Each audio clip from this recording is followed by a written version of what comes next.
വാവ്, മുട്ട റോസ്റ്റ് ഇഷ്ടമല്ലാത്ത ആരല്ലേ. അപ്പം 4 വെളുത്തുള്ളിയും 2 കുഞ്ഞു ഉള്ളിയും 1 പീസ് ഇഞ്ചിയും കുറച്ച് കുരുമുളകും പിന്നെ കുറച്ച് പെരിഞ്ചീരകവും എടുത്തിട്ട് വന്നു കേട്ടോ. ഇതെല്ലാം നന്നായിട്ട് നമ്മൾ ഈ കല്ലിലിട്ട് ഇങ്ങനെ കുത്തി ചതച്ചെടുക്കുക കേട്ടോ. നമ്മൾ പേസ്റ്റ് ആക്കുന്നില്ല, ചതച്ചെടുക്കുകയാണ് ചെയ്യുന്നത്. അതിനുശേഷം ചട്ടി വെച്ചോ. ചട്ടി നന്നായി ചൂടായതിനു ശേഷം കുറച്ച് എണ്ണ ഒഴിച്ച് അതിനകത്ത് പട്ടയും ഏലക്കയും ഗ്രാമ്പും പിന്നെ ആ സ്റ്റേറും ഇടുക കേട്ടോ. അത് കഴിഞ്ഞിട്ട് നമ്മൾ ഈ ചതച്ച് വെച്ച മിക്സ് ഇല്ലേ, അത് അതിനകത്ത് ഇട്ടിട്ട് നന്നായിട്ടൊന്ന് വഴറ്റിയെടുക്കാമല്ലോ. നല്ല മണമായിരിക്കും ഈ സമയത്ത് വഴറ്റി വരുമ്പോൾ. അതിലേക്ക് ഒരു പച്ചമുളക് നടുവ് കയറിയിടുക കേട്ടോ.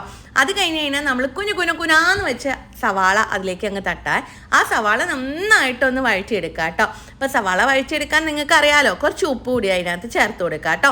എന്നിട്ട് അത് നന്നായിട്ട് വഴറ്റിയെടുക്കുക. കുറച്ചധികം സമയം എടുക്കും കേട്ടോ അത് വഴണ്ടി വരാൻ വേണ്ടിയിട്ട്. കണ്ടോ, ഇപ്പം അതിൻ്റെ ഒരു ക്വാണ്ടിറ്റി ഒക്കെ ഒന്ന് കമ്മിയായി വന്നിട്ടുണ്ട്. ഇനി അതിലേക്ക് നമ്മൾ മഞ്ഞൾപ്പൊടി ഇട്ടിട്ടുണ്ട്, പിന്നെ ഒരു 2 സ്പൂൺ മല്ലിപ്പൊടി ഇട്ടിട്ടുണ്ട് കേട്ടോ. ഇത് നന്നായിട്ടൊന്ന് മൂപ്പിച്ചെടുക്കാം. അത് കഴിഞ്ഞിട്ട് നമ്മൾ കാശ്മീരി ചില്ലി പൗഡറാണ് ആഡ് ചെയ്തിരിക്കുന്നത്. അപ്പോൾ അത് നന്നായിട്ടൊന്ന് മൂപ്പിച്ചെടുക്കാം. എന്നിട്ട് പിന്നെ നമ്മളുടെ കയ്യിലുള്ള ഗരം മസാല നമ്മൾ കുറച്ച് ആഡ് ചെയ്തിട്ടുണ്ട് കേട്ടോ.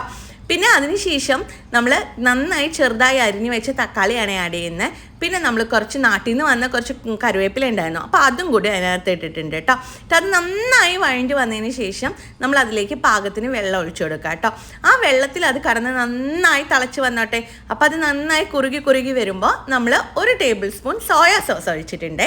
എന്നിട്ട് അത് കൂടി ഇട്ടിട്ട് നന്നായിട്ട് കുറുക്കിയെടുക്കാം. ഇപ്പോൾ ലാസ്റ്റ് ഗ്രേവി തിക്കായി വരുമ്പോൾ ഒരു ടിപ്പാണ് നമ്മളുടെ പഞ്ചസാര ആഡ് ചെയ്യുക എന്നുള്ളത്. അപ്പോൾ നിങ്ങൾക്ക് പഞ്ചസാര ആഡ് ചെയ്യാൻ ഇഷ്ടമുള്ളവർക്ക് ആഡ് ചെയ്യാം കേട്ടോ, അത് ഓപ്ഷണലാണ്. അതിനുശേഷം മുട്ട ഇട്ടു, നമ്മുടെ മുട്ട റോസ്റ്റ് റെഡി.